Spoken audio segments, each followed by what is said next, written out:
Alright, gather round folks, because I have a story that will make you look over your shoulder the next time you're redoing a late-night grocery run. This happened a few years back when I was working the night shift at Walmart, stocking shelves from 10 p.m. to 7 a.m. It was usually a pretty chill gig. The store is huge, mostly empty, and you just get into a rhythm with your pallet jack and boxers. But this one night, things got weird. Really weird. It started around 2 a.m. I was in the toy aisle, which is already kind of creepy when it's dead quiet. You've got all these dolls with their glassy eyes just staring at you. I was stocking some new action figures when I heard it. A faint giggle. I froze. It sounded like a little kid. I peeked around the end of the aisle. Nothing. I shrugged it off, thinking maybe it was the air conditioning or my mind playing tricks on me. You know how it is in the middle of the night. I went back to work, but a few minutes later, I heard it again, a little closer this time. A definite giggle. My heart started pounding. I called out, "Hello? Is anyone there?" Just silence. Now I was on edge. I started walking down the main aisle, looking left and right. The store was a ghost town. Just me, the hum of the freezers, and the endless rows of merchandise. I told myself I was just tired. I moved on to the next department. Home goods. I was stocking towels when one of those rubber bouncing balls came rolling down the aisle and bumped right into my foot. It was one of those big, red playground balls from the bin at the front of the store. There was no way it could have rolled all the way back here by itself. The floors are perfectly level. My blood ran cold. I picked up the ball and just stood there, listening. Every little sound made me jump. I slowly walked towards the front of the store, my footsteps echoing in the silence. The ball felt heavy in my hands. As I got closer to the toy aisle again, I heard a new sound. It was the soft, tinny music of a child's toy.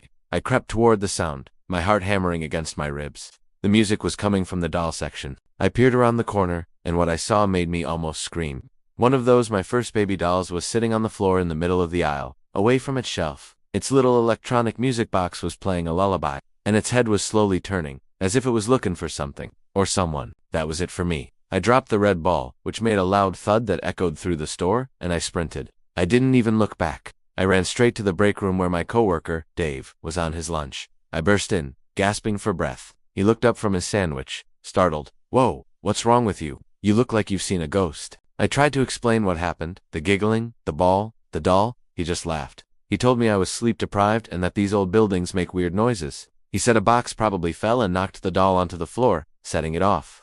It all sounded logical, but it didn't feel logical. The way that doll's head turned wasn't random. To prove his point, Dave got up and said, "Come on, let's go check it out. I'll show you there's nothing to be scared of." I really didn't want to go, but I didn't want to look like a coward either. So, I reluctantly followed him back out onto the sales floor. The store was just as quiet and still as before. We walked back to the toy aisle. The red ball I had dropped was gone. I pointed this out to Dave, my voice trembling. He just rolled his eyes and said I probably imagined dropping it. We turned into the doll aisle. The baby doll was back on the shelf, neatly tucked inside its box. Music off. It was like nothing had ever happened.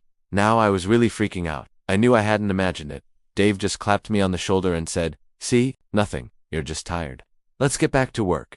He walked off, completely unfazed.